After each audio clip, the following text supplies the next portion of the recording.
Now it's time to see who has the heart. If you put your effort and concentration into playing to your potential, to be the best that you can be, I don't care what the scoreboard says at the end of the game, in my book, we're going to be winners. This is your time. Now go out there and take it. You never heard of the Sultan of SWAT? The Titan of Terror. Colossus of Clout? The King of Trash, man. Oh, yeah, the Great Bambino. I thought you said the Great Bambi. That wimpy deer. Welcome to the Best of Tailgate Talk, where we go back into the archives and hear some of our special guests you may have missed the first time around. We'll be back with the Best of Tailgate Talk after this. Come see all your friends at Applebee's in Athens. 12 minutes guaranteed or it's free Monday through Friday, 11 a.m. to 3 p.m. 7 items to choose from.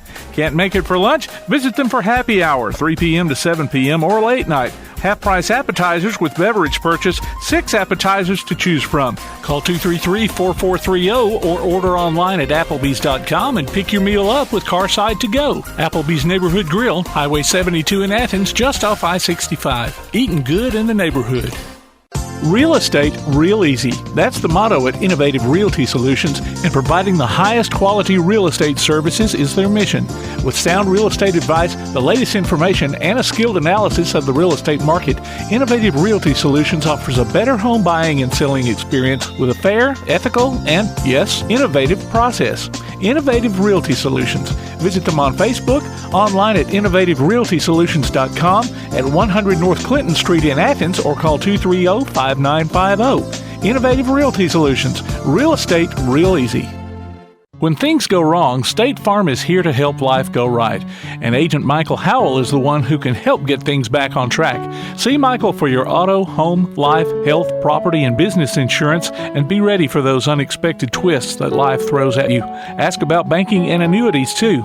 Call State Farm Agent Michael Howell at 232-5400. Visit him online at michaelhowell.net or go see him at 903 South Clinton Street in Athens. State Farm Agent Michael Howell. There when things go wrong, here to help life go right. From day one, First National Bank has been built on a strong foundation of community first. First to lend a helping hand, first to help with community events and fundraisers, first to support local students, athletic programs, and civic organizations, first to support events like United Way, Relay for Life, and many more charitable events, and most importantly, working for our great community. Without you, there'd be no First National Bank. Making communities great together, that's what we strive for. Equal housing lender, member FDIC. The world is changing. The Tailgate Talk app has changed. It's got a new name and a new look. It's now known as PAS Plus, and it's your home for Applebee's Tailgate Talk, along with James Clement Sports and Calhoun Basketball. Ooh, change, never heard, huh? Look for the download links at PASnetwork.net or TailgateTalk.net. PAS Plus, Play Action Sports, plus a little extra. PAS Plus from Play Action Sports. Welcome back to another Best of Tailgate Talk. This week we feature our first conversation with former Atlanta and Cincinnati shortstop and second and third baseman Darrel Chaney. After that, we switch gears to hockey as we listen to our visit with Glenn Detulleo, who was in his last season as head coach of the Huntsville Havoc, along with his replacement, Stuart Stefan, who was assistant coach at the time. Clay Freak Daddy Coleman also joined us in that segment. Roger Kitchen Jr., mental skills coach, comes on after that. Former Auburn defensive end Ladarius Owens follows that up. We then slide into our first visit with Bob Kendrick, president of the Negro Leagues Baseball Museum, before winding things up with former Alabama center Gaylon McCulloch. Next week, we'll be live at Swan Creek Park for our annual broadcast from Mud Volleyball for a Cure. And don't forget to enter your nominations for Athlete of the Week polls starting back up in August. We'll be back after this with the Best of Tailgate Talk.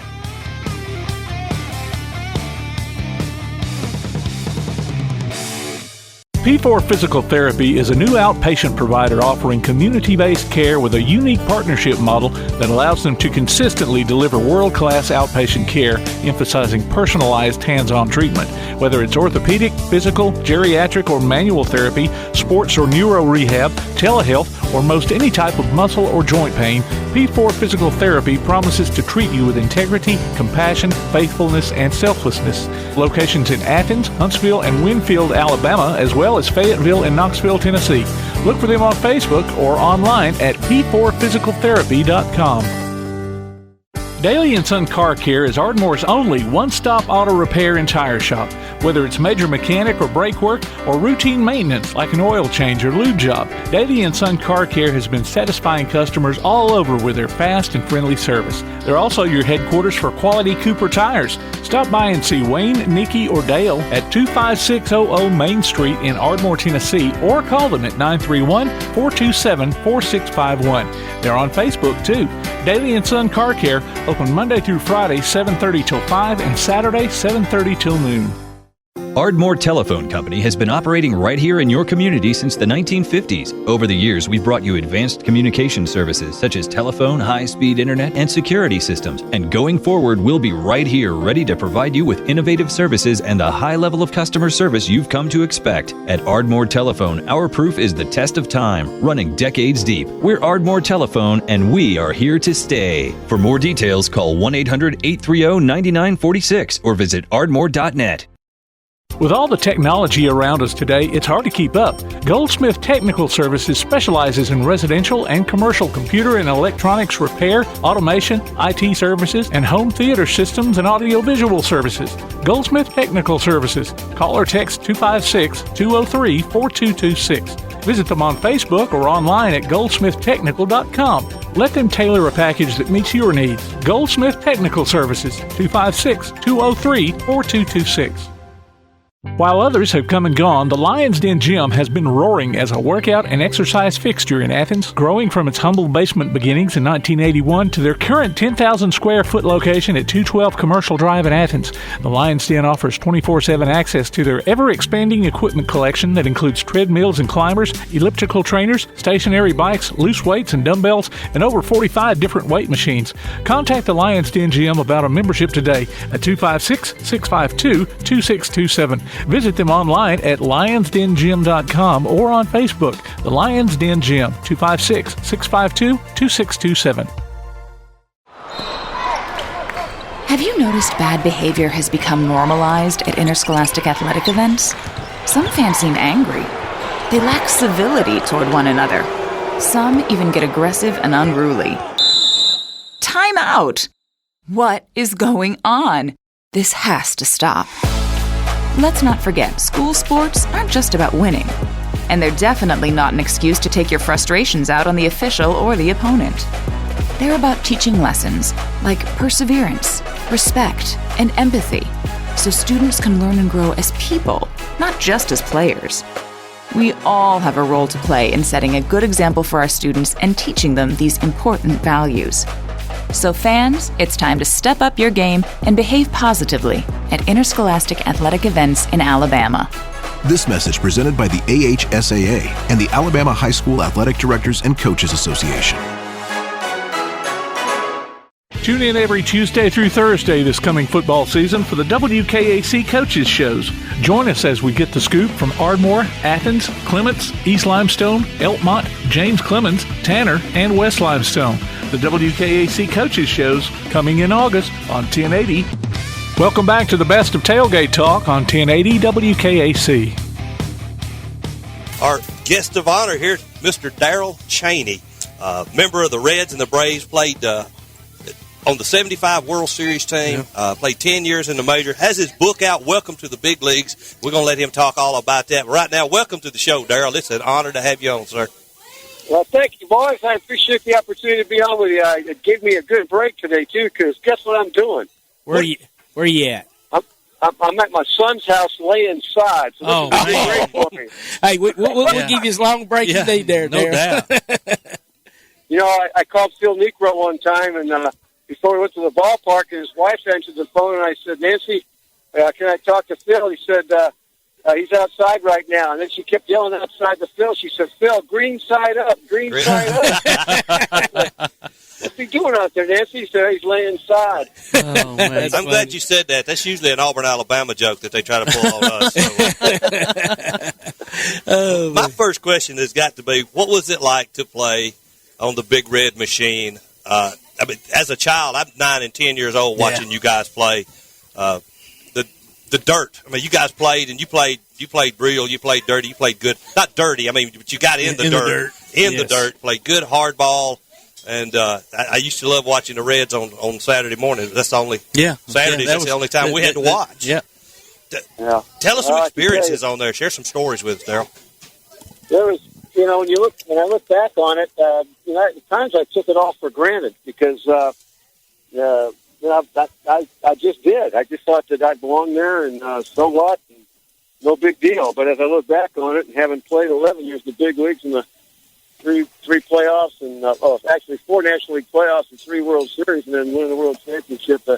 As you get older, you look back on it and say, "Man, that was some of the best times of my life," and it was. People ask me, what was it like? Well, there's nothing like it. There's nothing like it, and there's just nothing like it. If you're a young athlete and you want to aspire to be a Major League Baseball player, you work hard, your dream comes true, and you get a chance to play in a World Series and do something to contribute. There's just nothing like it. And my experiences with the Reds were more of a couple of years I was platoon, but it was more of a utility player role where I had to be ready in case someone got sick or hurt at just about every position, and so that was a whole different mindset that you had to keep than a guy that was playing every day. He knew he was in the lineup, and he knew he was going to be facing every day and things like that. So, I've got experiences. You ask me questions, I can relate it to an experience. But I've got experiences that I'll just cherish forever. One of the greatest experiences, the 2 biggest ones I had in baseball is, number one, when I got to play against a guy I idolized when I was growing up, a guy named Ernie Banks. Oh, yes. And, awesome. There's a great story in my book. Ernie Banks. There's a great story in my book about Ernie. And then, it wasn't hitting a home run or making a great play. One of the other greatest experiences I had was waking up the day after we beat the Boston Red Sox in Game 7 in 1975 and having a parade down the streets of Cincinnati and everybody hanging out the windows of the office building and calling you all world champions. Calling you world champions. That's a big thing. Bama Zach, ask him that question that you was going to ask about playing one out as a catcher. Was that no? I'll let him ask. You go ahead and ask him about that. Mr. Chaney, hey, this is Todd. There was a couple of things I was going to ask you. That's really funny. Lately, I was on my grandson's UGA, and he's got a sports calling show, and one of the kids looked that up too. Well, what happened? It was a suspended game for the Braves, and Bobby Cox. It was his first time around as manager. Yes, and I was basically riding the pine on a real bad team, and we had this suspended game that went extra innings, and they called it.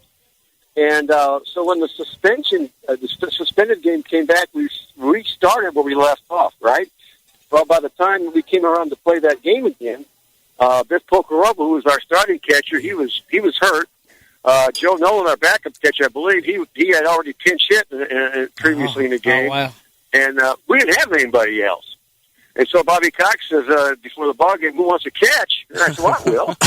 Hey, I just want to get on the field, Bob. Put me out there. I got to get in the game somehow, man. I said that. But I warmed the pitchers up in the bullpen all the time, both when I played for the Reds and the Braves when I was sitting on the bench. And I did that just to have something to do and stay ready in case something like that happened. So anyway, we start the game up. Gene Garber's the pitcher, and I was on the bullpen warming up, and Gene and I were doing our strategy and all that kind of stuff, and it didn't last long. We had a guy got on, and they tried to hit and run, and I bounced out of it to throw the guy out, but the hitter fouled it back, and then I can't remember who the hitter was, but he hit a double to right center field, and the guy that was on first came all the way around to score, and it was over. Oh, man. So, but anyway, I can say, I even got into catching a big league game. Well, one more question, Mr. Chaney. So you're talking about a while ago your experience about there's nothing like it playing with the Big Red Machine and all. So you come off this World Series and you get traded to the Braves.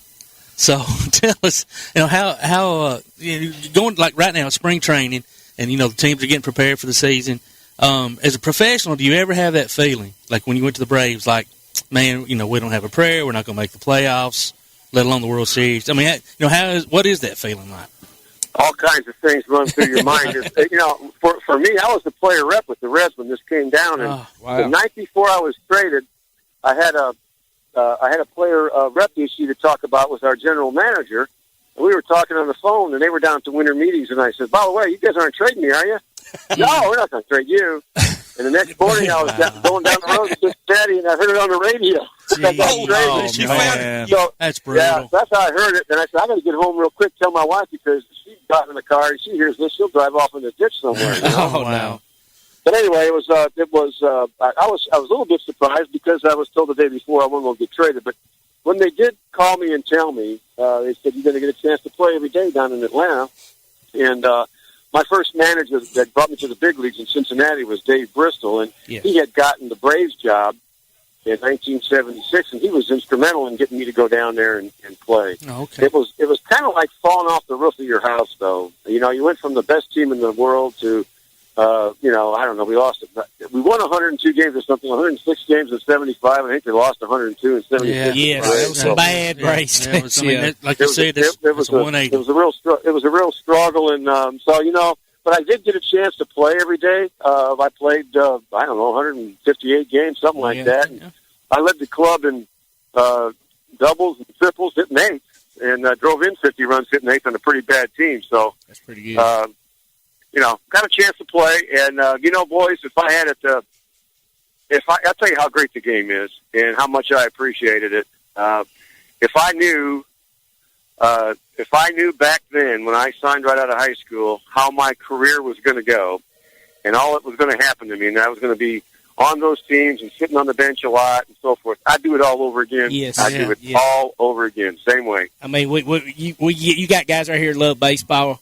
And Darrel, we would love to just been on the bench and just be part of that. But what were the Reds thinking? But you were platoon, and then they give your job to some guy named Dave Concepcion. Who they think he was? He wasn't no good.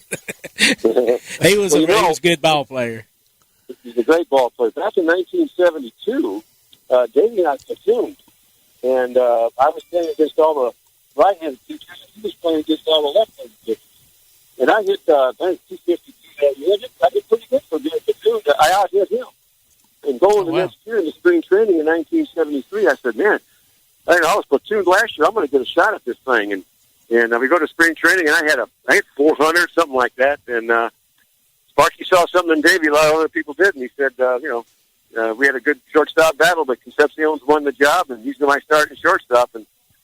And that was it. Although, in 1973, Davey broke his ankle the Sunday before the All-Star break, and so I played the rest of the year in 73 at short. We got in the playoffs, lost to the Mets, and Davey came back really strong from that injury. And here's a guy arguably could be in baseball's Hall of Fame, no doubt.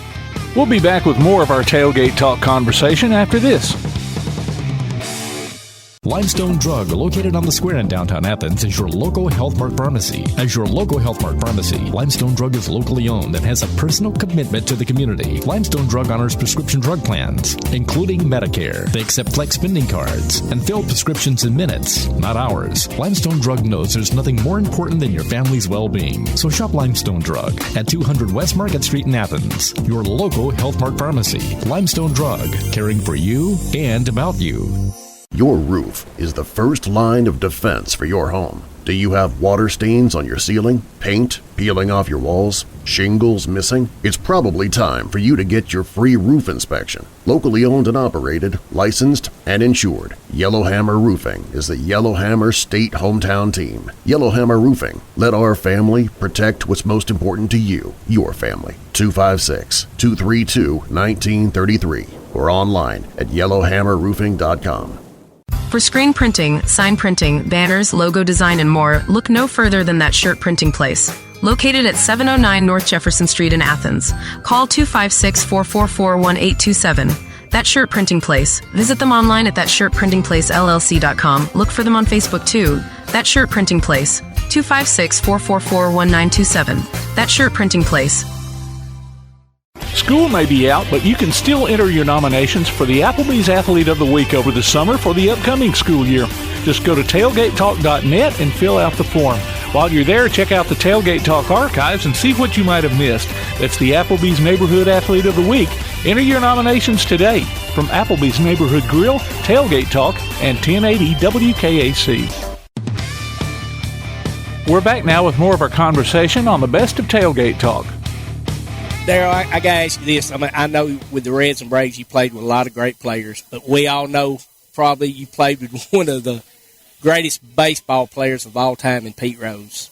And what was it like playing for Pete? And in your opinion, do you think Pete deserves to be in the Hall of Fame? Well, first of all, I'll tell you what it was like playing with him. I got 11 years in the major leagues, and I was in the game 16 years. I didn't play with or against anybody that got himself, not only himself, but the rest of his teammates ready to win each and every night. I mean, this guy, when he walked through the door, he could have come from the racetrack, and a lot of times he did. But when he walked into that clubhouse, you didn't know if he won money or lost money. All you knew about was, I got to get ready to win this game tonight. That's awesome. And get a couple hits. So he had that kind of an influence on anybody. And do I think he should be in the Hall of Fame? I'm one of those guys that has changed my mind, because when I was a player rep, one of the criteria for being in the Hall of Fame is you have to uphold the honesty and integrity of the game, and that's where Pete fell short. Yes. But over the years, the guy's paid the price. He's a great baseball ambassador. He only hurt himself and his family. I think today what I would do, especially as we start looking at these steroid guys, and eventually they're going to start letting them in there. Just go ahead and put an asterisk by a guy's name. Even maybe make a separate section in the Hall of Fame for, offenders or whatever. But please put an asterisk next to Pete saying was banned from life on baseball from this point to that point. But then put his stats down there and hang him up there in the Hall of Fame where he belongs. Yeah. There's a lot of guys that are in the Hall of Fame that they're not angels. We've all sinned and fall short of the glory of God. Absolutely. Well, we've all sinned and fall short of the glory of baseball too. Absolutely. Great quote. I've got to remember that. That is a great quote. Because, like you said, you said the steroid era, Roger Clemens and A-Rod and all those guys, and Pete, like I said, everybody's done great things and they've had some bad things. So, I have no problem with what you just said. Put an asterisk by them and say what they did on the field was great, but they also had some other. But you can't tell me that guys like Clemens and Bonds, had they not taken steroids, they'd still be in the Hall of Fame. They'd have been in the Hall of Fame. I think they would have. Hall of Fame careers. I agree. They had Hall of Fame careers before they took a pill. Yes. That's true. Well, I tell you what, Darrel, before we run out of time, let's talk about your book. And you are, in fact, a Christian motivational speaker.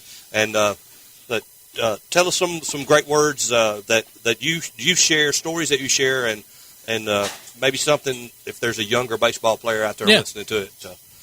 Well, I appreciate the opportunity to do that. I thank you guys very much. Yeah, well, when I'm especially young men today, high school kids even, they sometimes wake up in the morning and they say, I know I'm not much, but all I'm thinking about today is today going to be my day. Am I going to get a pat on the back from the coach? Is the teacher going to say nice job? And when they get older, the parents, are they proud of me? And when am I going to get my day? Am I going to get a chance to hit a home run at the bottom of the ninth inning? And I had all those experiences when I was growing up, and actually when I got to the big leagues. And I had these days when I played for arguably one of the greatest teams ever in Cincinnati, where I didn't think my life mattered, And so anyway, as time goes on, and I got out of baseball, I met a Presbyterian minister named Dan Hettinger, who wanted to write a book based on my trials and tribulations as a not so famous baseball player who played on a great team, and then on a bad team with the Braves. And I never thought it would come to fruition, but about 3 years ago now, a gentleman decided to fund the book. It's funded by a group called the Jakin Group. Jakin stands for God Establishes. It's a 501c3. I don't make any money on the book, but I'll just tell you what on the back of the book, what Dan Hettinger wrote that has had a lot of influence on people. He writes, your life matters, not because of what you have done or what you possess. Even when things go wrong or you make mistakes, your life still matters. And it matters because God says it does. Yes. And there's a tendency for a man to measure his worth with the wrong measurement system. That's what was happening to me in Cincinnati. I'd be sitting on the bench for 2 weeks, and I'd go in there, and I'd expect myself to perform like P. Rose or Johnny Bench or Joe Morgan or Concepcion. So there's a tendency for a man to measure his worth with the wrong measurement system. You compare his life with others or not like his place in the team.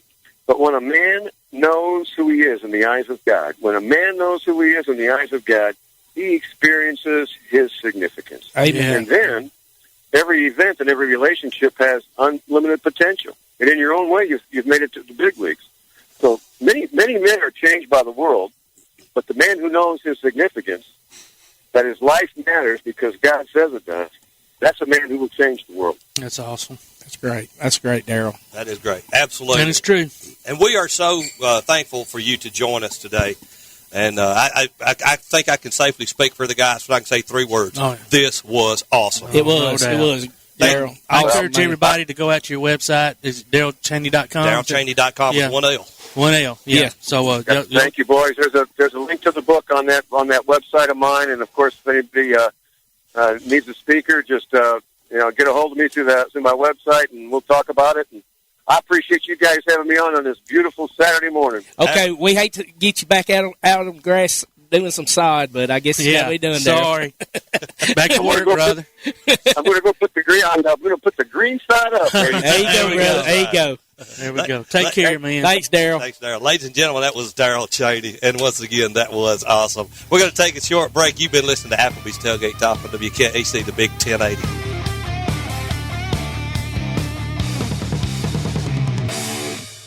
Real estate, real easy. That's the motto at Innovative Realty Solutions, and providing the highest quality real estate services is their mission.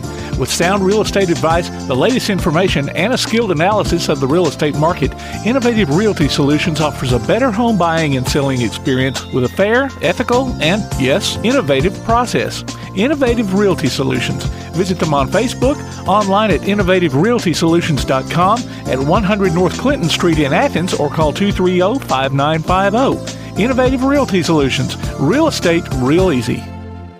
Ardmore Telephone Company has been operating right here in your community since the 1950s. Over the years, we've brought you advanced communication services such as telephone, high-speed internet, and security systems. And going forward, we'll be right here ready to provide you with innovative services and the high level of customer service you've come to expect. At Ardmore Telephone, our proof is the test of time, running decades deep. We're Ardmore Telephone, and we are here to stay. For more details, call 1-800-830-9946 or visit ardmore.net.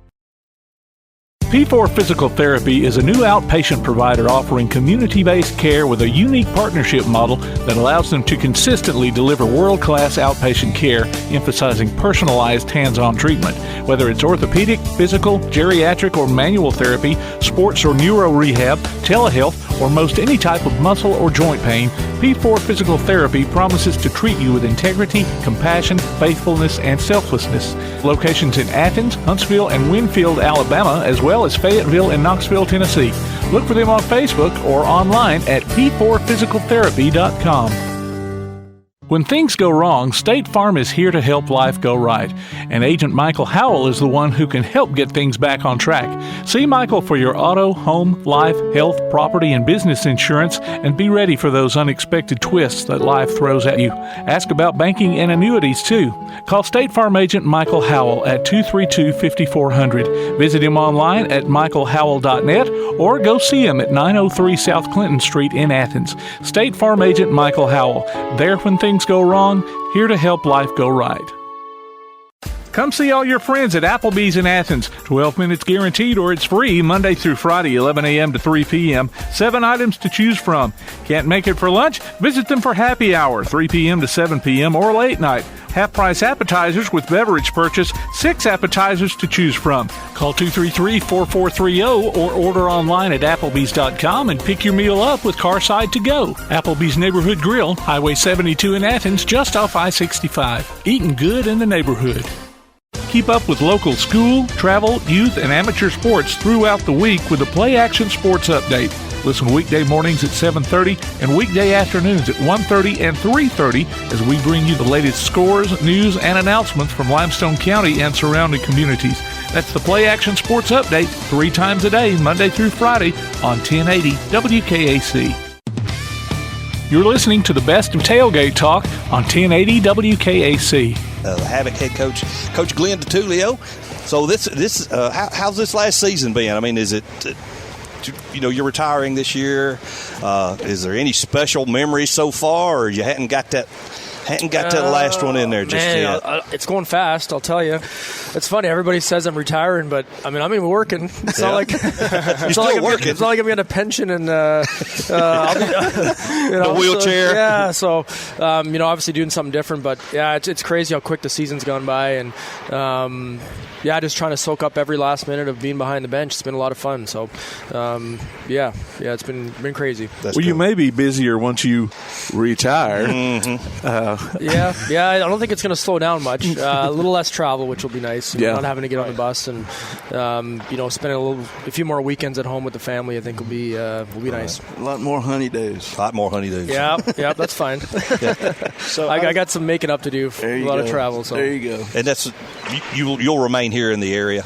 Yeah, I'm going to still be working for the Havoc. I'll just be in the front office, doing more of the marketing and managing and just, still overseeing the hockey side of it, but not hands-on as far as being behind the bench and recruiting, that kind of stuff. But still, still a big part of the organization and, certainly not going anywhere. I'll still be around. Good. So I have a good question. While you're behind the bench and they're doing line changes, They change on the fly, so how much notice do the players have before it's line change time? Do you have a certain set, line A goes in, line B goes in, and you just yell change or something? Yeah, you're usually calling out the next line by the centerman usually, but usually you get in a rotation, like it's pretty it starts rolling. It's pretty standard. It might change if you're trying to match up, if you're really trying to make sure you have the right guys against certain players in the other team. So you might have to call things and maybe change your rotation. But, guys have a pretty good internal clock from playing so long. They know they're going to be on the ice 35, 40 seconds before they change. And, the next group knows that they're jumping on. So, a lot of it is pretty organic, like it's just you've done it for so long. When whistles blow, that might be when we're making the call more. If a line's only been on for 15, 20 seconds, we might change after a whistle. But like during the play, they just kind of know when they're coming off, and you're just making sure the next guys are ready to get out there. Okay, cool. So it's not like baseball signals, hand across the chest, bunt, swing away. No, not at all. So out of these, just happening too fast for that to happen. So out of these, final 11 games, other than winning, what are you really trying to, savor with these final 11 games? Yeah, I think it's just coaching in a lot of ways is an extension of when you played. There's a lot of stuff that, just being on the bus and being in the locker room and having a little bit of the interactions with the players on a personal level and just the day in, day out time you're spending with them, that's going to change dramatically, obviously, next year. So you're really trying to enjoy that. And there's some players that have been here for quite a while that have played for me for, 5-6 years. They're my players, but they've also really become, more than coworkers. In a lot of ways they're friends. So, guys that have poured a lot into this organization, and we're trying to, try to squeeze out every drop we can here. For some of these guys, maybe their last season, we don't know that for sure, but there's a chance that I won't be the only one kind of stepping away. So I think we're really trying to make sure we can find a way here to enjoy every day and have as much fun as we can. Absolutely. I have one question. Glenn and I have known each other. I think, you've been here. I've been here longer than you, but the whole time you've been here, we've been here. Like last night, the Manna House night. It seems like every charity, I'm blown away by how much money that's raised, and $15,000 last night for Manna House. You've played all over. Is the Havoc unique as far as the amount of money and the amount of things it does for a community? You've played in different countries. You've played all over. I'm sure there's other people, but is it? I think sometimes we've realized we're on a different island sometimes. Yeah, I think what makes us different and special is it's not just one charity night. Like a lot of places I've played, they might have one night, where they're raising money for a certain charity, but here we do it a ton. It's a lot of nights, and the fact that Keith and Becky are owners, that's a big part of why they're in the business and why they continue to be part of this. when you're having those nights and you're auctioning jerseys, like, let's be honest, that money could be going to the organization if they wanted, and they choose to, that money to go to charity, whether it's Melissa George or St. Jude Night or the military or Manor House. I mean, you go down the list of, Matt Brown's another one. We give money to his foundation. I mean, it's a lot of nights, and there's a lot of other teams where it's a portion of the proceeds that go to charity, and for us, it's all every penny goes to it, and I think that's what makes us, different. I think it's what makes us special, and it's a big reason why I love being a part of it.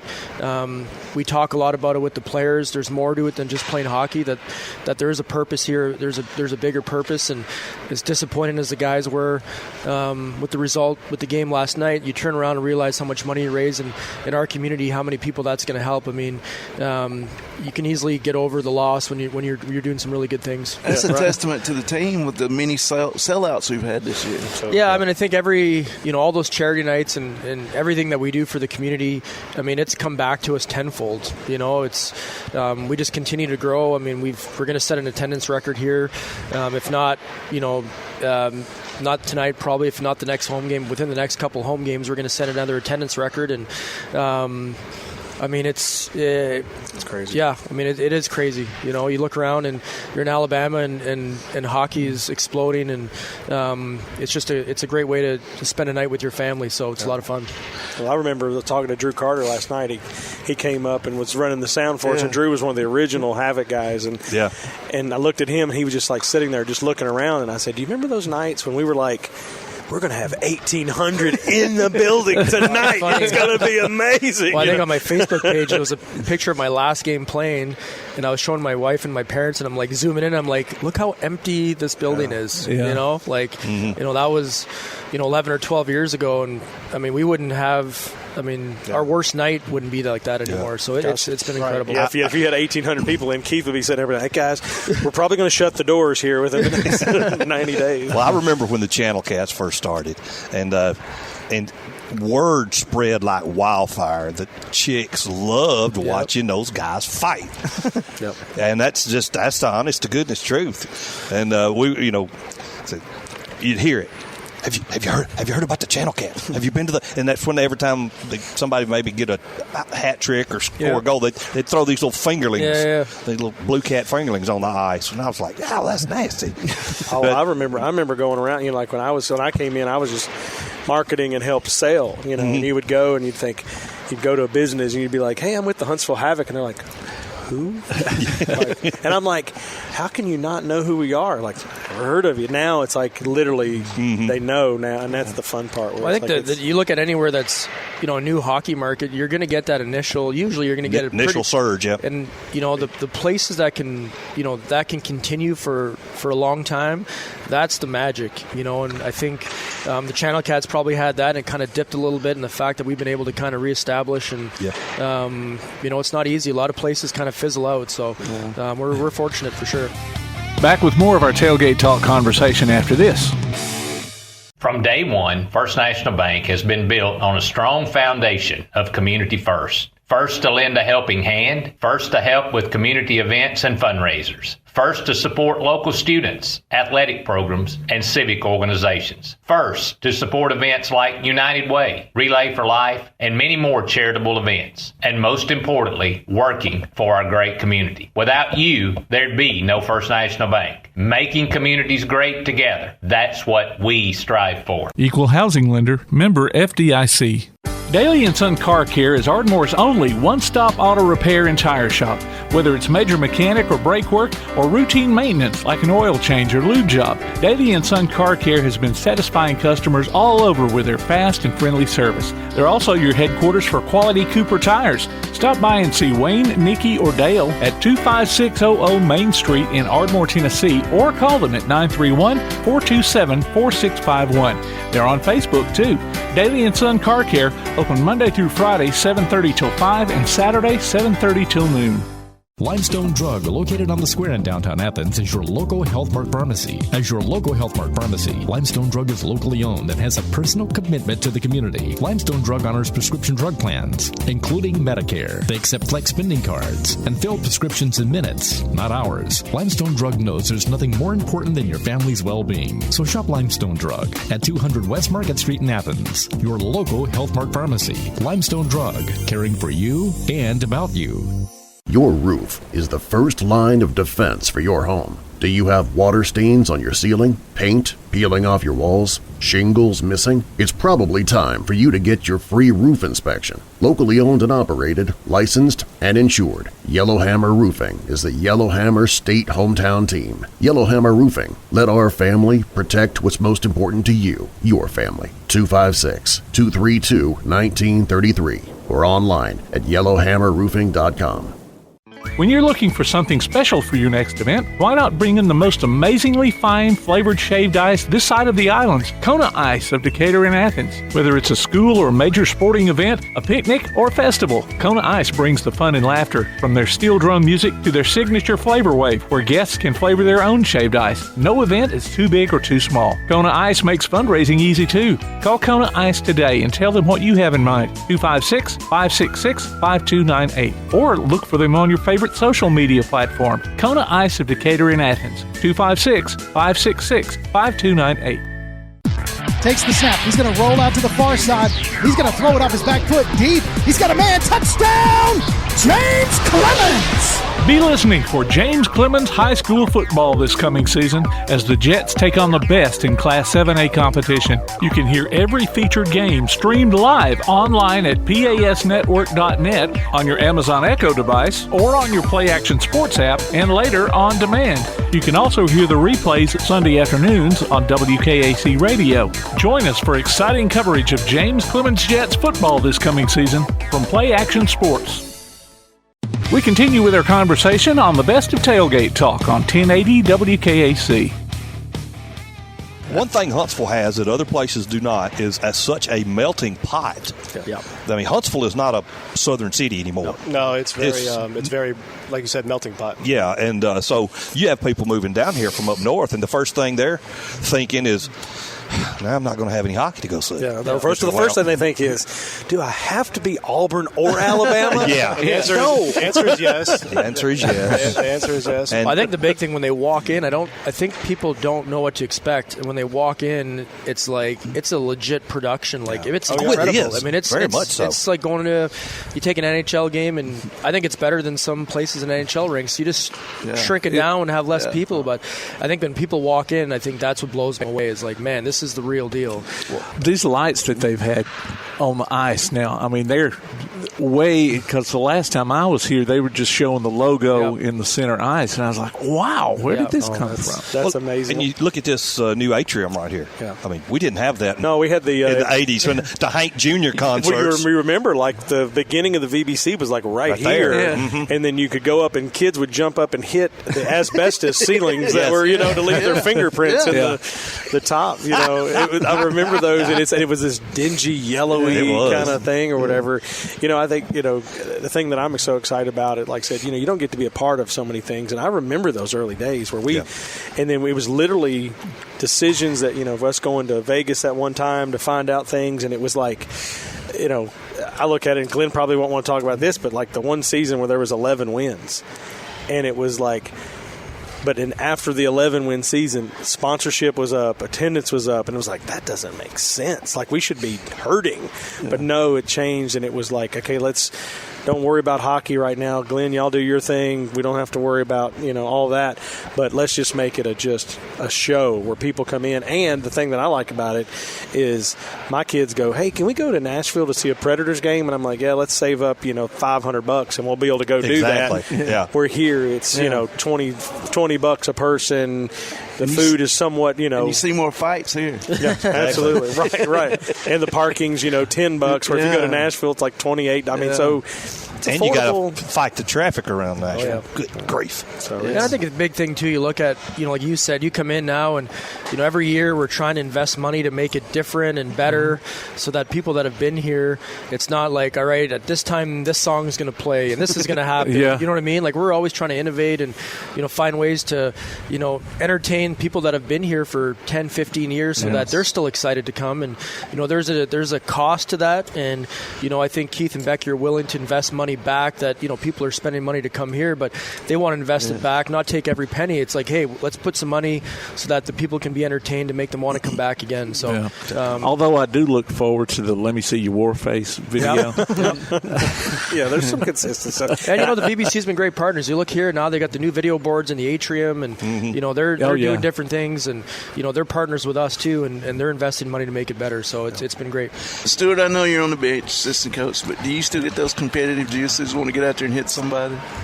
Probably not so much lately. I think my first year or two after I retired there was definitely some games, probably the tighter games, tighter check-in when the game got a little more aggressive there. There's definitely times I wanted to get out there and, still compete with the guys. I think 4 or 5 years into coaching now, I've kind of, all right with that part of the game now. There's times in practice, though, still kind of go hard in practice there, try to, score on the goalies all the time in practice, and then I kind of run the D-core there, the defenseman, so there's times we, kind of do splits and stuff like that, so I'll go down there and kind of battle with them a little bit too in practice, so, scratch out an itch a little bit there in practice, but yeah, during the games it's, mostly just trying to, stay focused there on the bench, so. So how important is it, this is a question for either of you, how important is it to end this season strong for Coach Detulleo? How much does that mean to y'all? I think it means a lot. I mean, he's been here, I think it's 12 years of coaching now, maybe, or something like that. So I know, and there's a pretty good core group of guys here. They've been here for a long time. Nukovic, Piacentini, Durar, obviously Max. Aches and pains. Are you feeling those yet? Oh yeah, all the time. I mean, it's part of the reason I retired. Obviously, got into coaching was a big part of it too. But yeah, my body was starting to feel it. Definitely had some nagging injuries over the last couple of years there. So obviously to step in that coaching role is a little bit easier on the body. But yeah, there's days I wake up and it's still hard to get moving sometimes. Some of the I'd say the knee joints in the back a little bit there, they'll be pretty sore a lot of days. So. Yeah, well, wait till you start getting the AARP mail and the hover around mail. Yeah. If you want to really feel old. Yeah, I ain't got a little bit of time for that. Yeah. I got 3 more years, and then I can tee off from the women's tee. The old folks tee. That'd be a game changer. Yeah. Okay, so we were talking about all the stuff to expect. You've got all these promotional nights. Is there a night that you say, we just don't have good luck on that night? I mean, is there like a historic, jinx? Honestly, people have asked those kind of questions, and man, when the puck drops, it's a hockey game. Like all the promotions and the jerseys, like all that stuff. I mean, it's completely irrelevant, right? So I'm just wondering if it just happened to work out that way. I know there's times where this is probably a better question for our equipment manager. There's times where he knows if we're on a hot streak, what color we're probably wearing, and he's going to want to stick with that. You know what I mean? Yeah. So we've got a red jersey and a third alternate, which is black. So if we're winning 2 or 3 with the Reds, even the blacks might be hard to get in the rotation for a little bit, but as far as the promotions, I mean, I think the guys are on board with whatever. I mean, we have this conversation a lot that, it's being all in and doing those things. It's what fills the building. Yeah. So you can't have it both ways. You can't, you know what I mean? Like, you've got to be part of all of it in order to benefit from the atmosphere. And, we go on the road and play in some places, and it can be, pretty dull because there's not a lot of people. Yeah. And if you want to play in front of a crowd, you've got to be part of all the stuff that we got to do. And our guys, they go to school visits, and they do whatever we ask them. So they love it because they know there's a benefit for them as well. Yeah. Well, ladies and gentlemen, we're going to take a break. It's time to pay some bills. You're listening to Applebee's Tailgate Talk. We'll be right back. Ardmore Telephone Company has been operating right here in your community since the 1950s. Over the years, we've brought you advanced communication services such as telephone, high-speed internet, and security systems. And going forward, we'll be right here ready to provide you with innovative services and the high level of customer service you've come to expect. At Ardmore Telephone, our proof is the test of time, running decades deep. We're Ardmore Telephone, and we are here to stay. For more details, call 1-800-830-9946 or visit ardmore.net.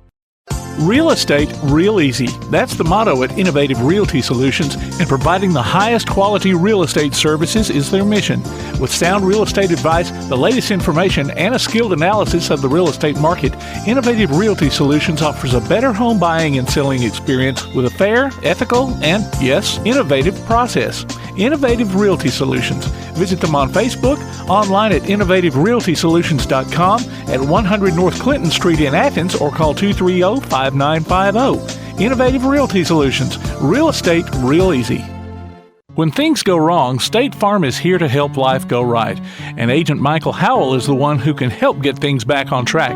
See Michael for your auto, home, life, health, property, and business insurance, and be ready for those unexpected twists that life throws at you. Ask about banking and annuities, too. Call State Farm Agent Michael Howell at 232-5400. Visit him online at michaelhowell.net or go see him at 903 South Clinton Street in Athens. State Farm Agent Michael Howell. There when things go wrong, here to help life go right. Now on a platform near you, the only year-round weekly podcast covering the Huntsville Havoc, the Wreakin' Havoc podcast. News, interviews, and more. Dropping every Thursday, we'll just reek of the Huntsville Havoc. Check us out on Facebook, Twitter, and Instagram, and listen, follow, and subscribe on your favorite platform via the PAS Plus app and online at wreakinhavoc.com. You're listening to the best of Tailgate Talk on 1080 WKAC. Roger Kitchen Jr., owner of Power Mental Performance. He's a mental skills coach. Welcome to the show, Raj. Hey, I'm glad to be here. And his son, Trey, sitting over there in the shade. Shout out to Trey. Shout out to Trey. Absolutely. He shows up. You got to give him a plug. That's right. Absolutely. So you've said off the air that you work with high school players and UAH hockey, right? People like that. What kind of when you go to talk to them, what do you say? You know, hey, I'm a power skills coach, or I'm a power mental performance guy, or how do you approach it when you bring this to a potential person that you can help?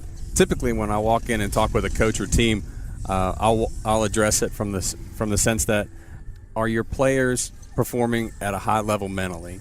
Or do they have a lot of self-confidence? Can they stay focused over long periods of time? How are they doing performing under pressure? Are they choking? Are they working through those intense emotions in those high-pressure situations? Can they achieve their goals for the team and individually? And so 9 times out of 10, when I talk to a coach, they'll say, I've got 3 or 4 athletes. They're struggling with one of those 4. And so when I come in and I talk to them, I say, look, I can help individual players think about the right thing at the right time all the time and perform in those high-pressure situations. And I can help your team collectively do the same thing. Think about it. Sports, any sport, name it. Basketball, track and field. Racing, all 90% mental. Well, I deal with football players a lot, and they sometimes they just lose their focus, Rod. They do. And they know what to do. The coach has got them prepared to play, and then they go out there and they just forget what they're supposed to run, this route, that route. It's just right. And a lot of times it's just mental. They just I forgot, coach. What I see with a lot of the players I work with, they have a tendency to focus on things they can't control. So when you think about their given sport, let's use basketball. Trey plays basketball. It's really easy to, when the ref blows a call. Exactly. Oh, yeah. To lose it. Yeah, you're right. And in those moments, you can't lose it. Nope. And then you're focusing on things you can't control, which is the ref. Yeah. Go play your arch rival, Oh, yes. And you walk into their gym or on their football field or wherever you're at, whatever your sport is, baseball stadium, track and field, when you walk into your arch rival's home, it's easy. The fans can get you distracted, and you're focusing on everything you can't control. So I give athletes tips and techniques. We teach them, focus on the things that you can control. What is it that you need to put your attention on play after play? And then I try to coach the athletes to slow the game down So it's one snap at a time, one pitch at a time. It's one play at a time. And that's, when you start training athletes to slow their mind down, focus on what they can control, it gets 10 times easier. And that's a great point because, besides the things you can't control, by slowing the game down, if you're looking ahead, if you're at bat and you're looking ahead 2 pitches or, you know what I mean? Right.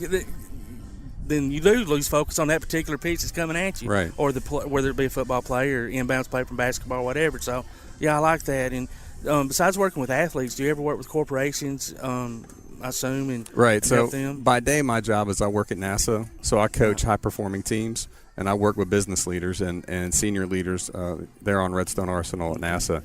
So that's my day job. And then outside of work, I work as, like I said, a mental skills coach, working with all sports, all types of athletes here in North Alabama. University of Alabama, I think Coach Saban, I know he wasn't the first, but he was one of the first to bring in somebody. And Dr. Kevin Elko. And I know you're familiar with him. Right. And you could see from the time that they brought him in to the performance just went up. Right. So, coaches are just it's almost silly not to bring in you and to talk to their kids, like you said, whether individually or as a team. I like the team concept. Even though you might have that one individual, 2 or 3 that are struggling with a particular thing, but still have you talk to the whole team, because you're right. It is 98% mental, and if you can control that part of it, man, performance just goes up so much. It does, and typically my entry in with a team is with the team. So I do a lot of workshops, one-on-one clinics with teams, and I teach them the basic concepts of mental skills, how it can help them in performance, how it can help them as a team. Because really, Nick Saban's a master at it. He has produced and put together the right culture. So for him, culture is everything. What's his name? The process. Yeah. The process. So he has instituted a process, lives and dies by it. He's got the right culture in place. And when you have that and you bring in a guy like Elko, they're just racking up championships. I mean, they're running through people because he recognizes how much the mental game impacts performance. I heard him. I get to go to Alabama football coaching clinics every year, and Dr. Elko was one of the speakers this year, and just for that 15 to 30 minutes of listening to him, he had me fired up. I'm just sitting there. I'm a volunteer assistant. I don't, non-paying job, but he had me so fired up I wanted to run through a brick wall right then, because just the things he brings in, and I'm sure that's what you try to do. Yeah. And you talk about team sport. Do a lot of parents? Do you say, "Hey, my son or daughter's having problems with this"? Do you work with a lot of individuals? Right. A lot of my coaching is with one-on-one individuals. So I'm, from an academic perspective, parents need to look at me as like a tutor for their son or their daughter. And so I do coaching one-on-one. I set up an agreement with the parents, and then I work with the athlete one-on-one. Perfect example, I was working with a football player here in the area last year, and they wanted to quit their sport. I mean, by the end of their junior year, they were done. I've seen a bunch like that. And so the football coach reached out to me and said, "Hey, Roger, I got a kid you need to work with. The dad's going to contact you." Sure enough, within a day, I talked to the father. Long story short, I worked with that player through the football season once a week. They went from wanting to quit their sport at the end of their junior year to being all-state honorable mention. That's pretty good. And I know you have a lot of folks who struggle with maybe not enough confidence. Do you ever have to rein some folks in? Oh, yes. Absolutely. So the pendulum swings both ways mentally, right? So you can have a kid that I just talked about that's ready to quit their sport. They're beating themselves up. They're miserable. They're ready to tap out. And then you have players on the other end. They're cocky. They're arrogant. They're not good team players. They're a problem in the locker room. They're the high school version of Darrel Owens. And it's just like, you got to pull them in. And sometimes with them, you have to be direct, and you have to really challenge them, and you've got to coach them on the right behavior and how it impacts the climate. Because a lot of times, those guys are actually performing at a high level, and so they feel like, well, my performance justifies my behavior. But no, it does not. No, when it's killing your team or the locker room, you need to, the coach needs to, like Nick Saban doesn't put up with that. No, he doesn't care how good you are. Think about the basketball teams of old. Phil Jackson didn't put up with that. Bobby Knight, those guys, Bill Belichick is a great example of a guy that builds the right culture. Players know exactly what's expected of them when they go in. Yeah. Perfect. Go ahead. I was just going to say, going back to that previous we were talking about you working with individuals and, parents bringing them in. I would think that most likely, so these kids, I think, aren't benefiting just athletically, but a lot of what you do probably helps them academically, yes, socially, absolutely, and everything else. So, for those that are listening, I'd recommend reaching out to you because, you're not just changing your child's or young man's or young lady's performance on the athletic field. You're, doing them a service across the board. Right. This is a life skill. Yeah. So James Clemens hired me to be their mental skills coach with several teams last year. Awesome. And I got a good relationship with Rocky Smith, the AD, and then Dr. Clayton, the principal. And they brought me back twice to work with students that are taking standardized tests. So they had me take what I learned in the sports world and from a mental skills perspective and then roll it into the classroom. So I've done mental skills coaching for students taking standardized tests. Yeah. Wow. And so I worked with I was just over there about a month ago and over their lunch period for an hour, and I had about 100 juniors and seniors in the auditorium, and then just give them a simple plan of how to deal with test anxiety. That's a huge thing. It's huge, yeah. Test anxiety is a huge. I used stress. Yep. Right. So there's a lot of kids that just don't take tests well. Yep. And so I was teaching them concepts on how to be able to relax in those moments so that everything you've studied comes back to you and you're able to take, whether it's just a test in history or you're taking the ACT. Yeah, because that's a great point. Most of the time they know the information. Yes. But their anxiety is so high they just cannot, like you said, take that test. And it's the same thing with athletes. They've practiced and practiced and practiced, and when they get inside their head, they put too much pressure on themselves and they start focus on things they can't control. The anxiety erases all that muscle memory. The idea is we're trying to get the brain to relax so that all that muscle memory and all that practice comes right back to play in the moment that they need it. I just had my cousin text me and said he might want to get his son, involved talking to you. So how do people get in touch with you? So 2 ways. I'm on Facebook at Power Mental Performance. That's Facebook, Power Mental Performance. And then anybody can call me or text 256-698-6389. Okay. Thank you. Absolutely. Well, we want to thank you so much for coming on, Roger. Yeah, my pleasure. We've got your phone number. Anytime. Area code 256-698-6389. Power Mental Performance. Find them on Facebook. You're listening to Applebee's Tailgate Talk.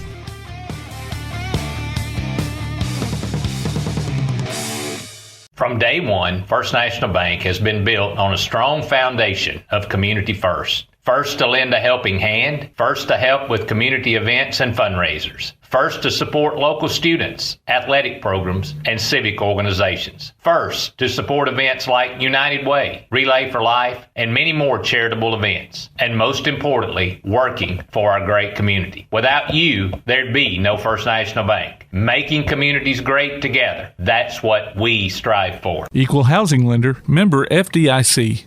Daly & Son Car Care is Ardmore's only one-stop auto repair and tire shop.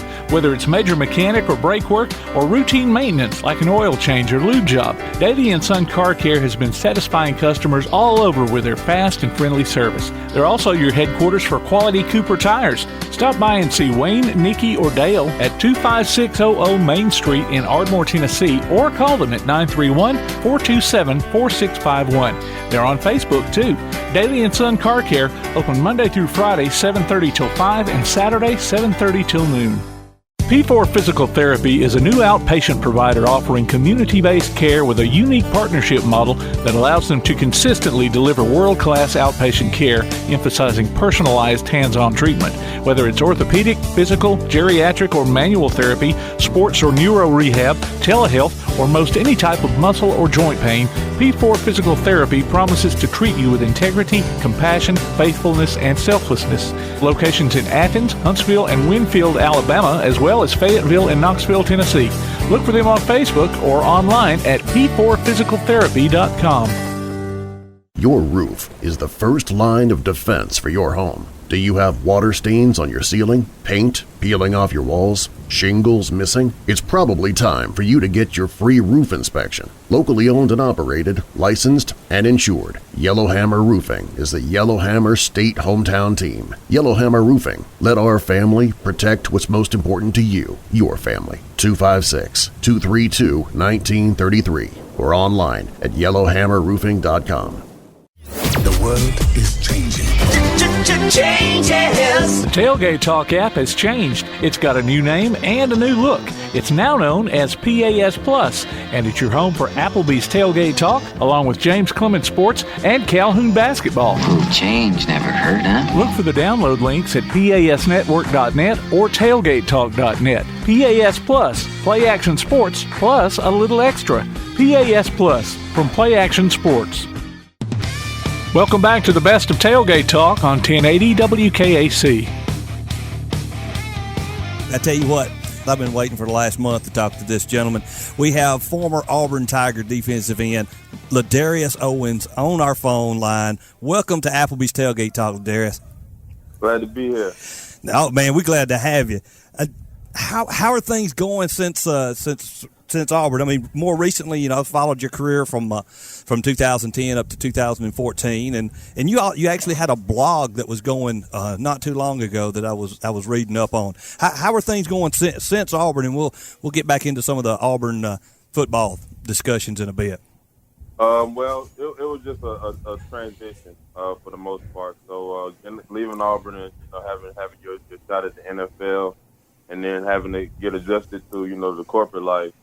And then after that, I tried to get back into football. I went, to the CFL and all those different things. So it was a transition, just getting out of football and finding a niche or a fit for me out in society to where I can, provide for myself and my family. So, but now that I've gone through those things I went through and just what has helped me was the stuff we went through at Auburn. At Auburn, I think I had a unique experience from a lot of me and my teammates from a lot of other programs or student athletes, because we literally, when I came in on the highest note, went all the way to the national championship.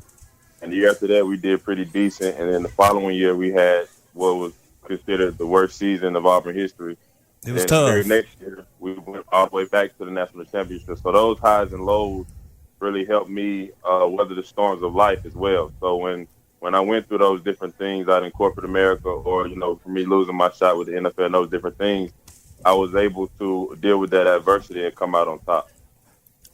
Right here, Ladarius, is Mark White. Glad to have you on the show this morning. One of the things you mentioned was the challenge you faced. I know against Arkansas back in 2011, which was after you were redshirted in 2010, you were injured, and you had to sit out 5 games. When you had that injury and you were looking forward to, recovering, what was that experience for you that first year? It was frustrating because, coming in, I was highly recruited, so for one to be redshirted the first year, it's something I dealt with. It was cool. I was just looking forward to the next year. And I had really gotten myself physically to a point to where I was really ready to take off. So that was like really my freshman year, and I was having a pretty decent season up to that point. Right. And to see it kind of get, cut short or minimized because of the injury kind of took a lot of momentum away from me. So it was frustrating to go through that. But again, like I said, my time at Auburn really made me the man I am today. So as far as, dealing with adversity, knowing how to overcome it and those things, that's something that couldn't have been taught any other way, Right. Let's talk a little bit about you being a legacy. This is Tom. Your uncle, James Owens, was the first African-American player at Auburn. That had to mean the world to you as a young athlete, a nephew, to come in and also play for the same team that such a great man played for. Yeah, it was, and I really didn't understand the magnitude of it until I actually got there, and really, that's when it really registered to me how big of an impact he made and what he really went through. So to have that, that name on my back and that legacy, and just any time I met anybody that, whether played with him or even encountered him, it's crazy how after all of those years, they'd be like, "Oh, you James Owens' nephew?" And everybody had a story. And every story would just show, how humble he was and the impact that he made on people's lives. And that just, made me proud to be able to call him my uncle. That's great. I see my Alabama fans are leaning back. I'm the only Auburn fan, only smart one here on this. No, I was going to let you roll, Tom, but I've got something else, Ladarius, and more importantly than football, you finished your degree at Auburn. You got your bachelor's degree in communications, and I did see where you've done some work for AuburnTigers.com as well as writing for the football program. Are you still doing that? And what career path have you taken? Well, I'm not writing for Auburn, but right now I'm in the financial services industry. So I deal with investments and basically giving people financial education. The reason I got into that is because, and that's something I guess I got from my uncle, I've always been into helping people.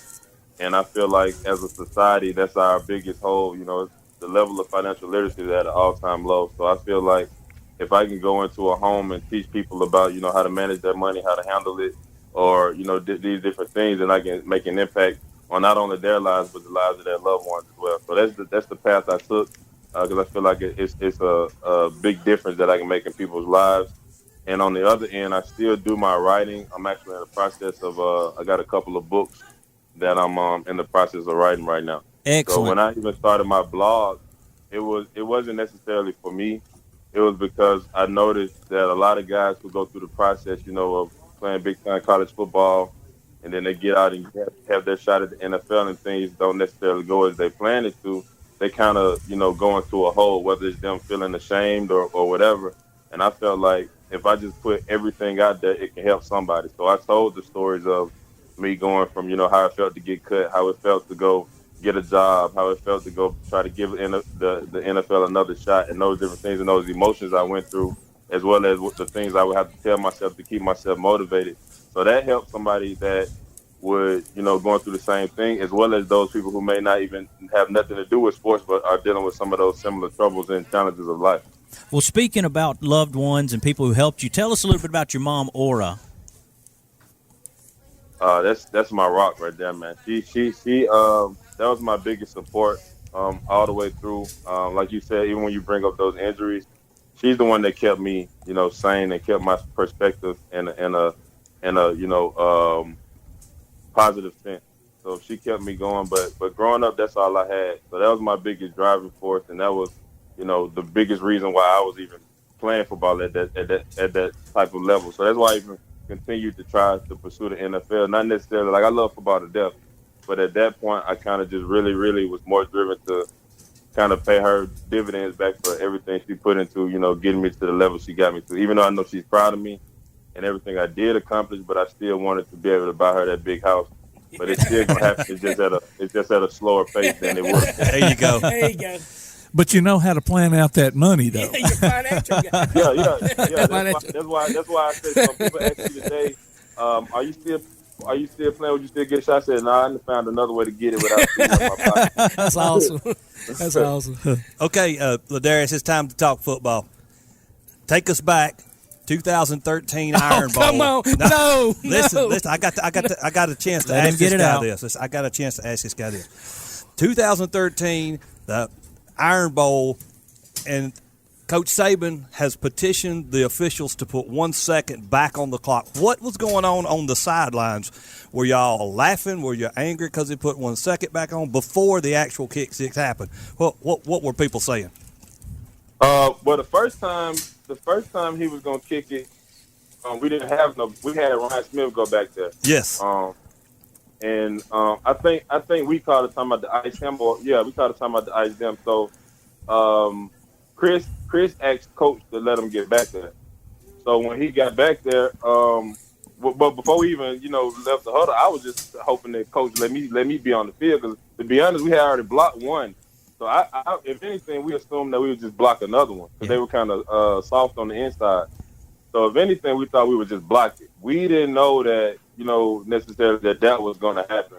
But at the same time, we knew, you know, they had struggles with field goals and those things. But we, like I said, coming out the huddle, we kind of figured that we would just block it and that we'll just go into overtime. So when the kick actually went up, everything else just history after that, man.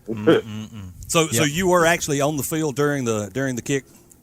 Yeah. The funny thing is, you know, me and Chris are from Birmingham, and when we were getting recruited, I've been playing against Chris since middle school.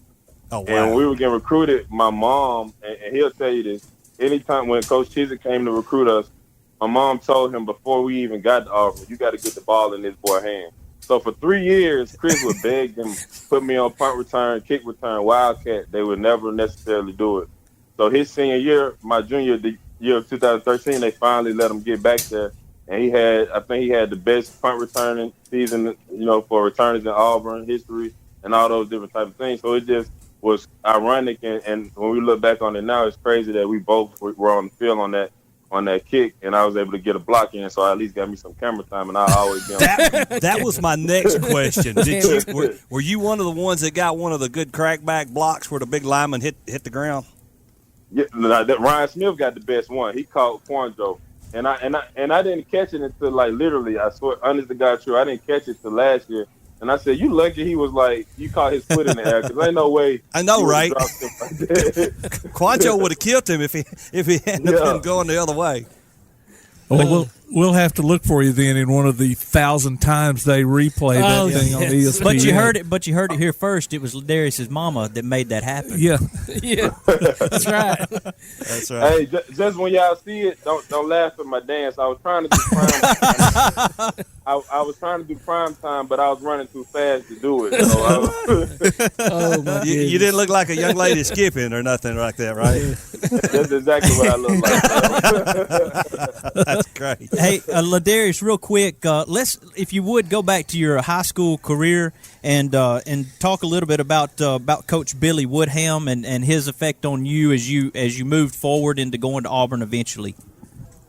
Coach Woodham was a big impact in it, and it's a blessing that I even ended up at Bessemer City, because I'm gonna be honest, coming out of Birmingham back then, it wasn't that many of us from the city or just period getting recruited by big time schools. It may be like one out of the bunch.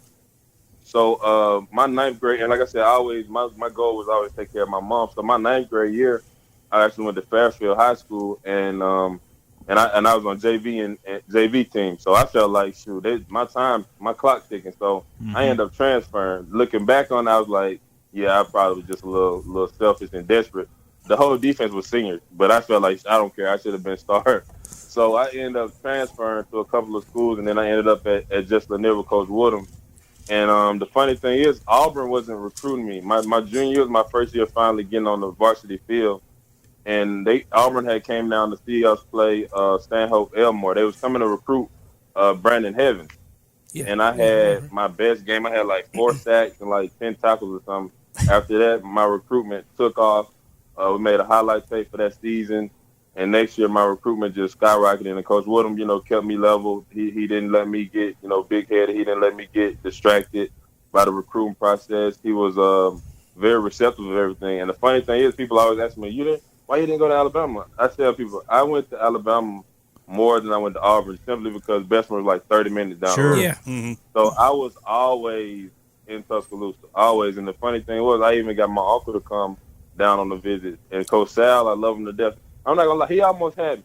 Like that was I would have never guessed that, that would have been the case. And I'm not gonna lie, if it wasn't for me being blood, sweat, tears, Auburn all my life, I probably would have went. Wow. We heard it here first. Ladarius, I grew up next door to you there at Hueytown. I went to Hueytown High School, so we weren't far there from Bessemer area, right next door.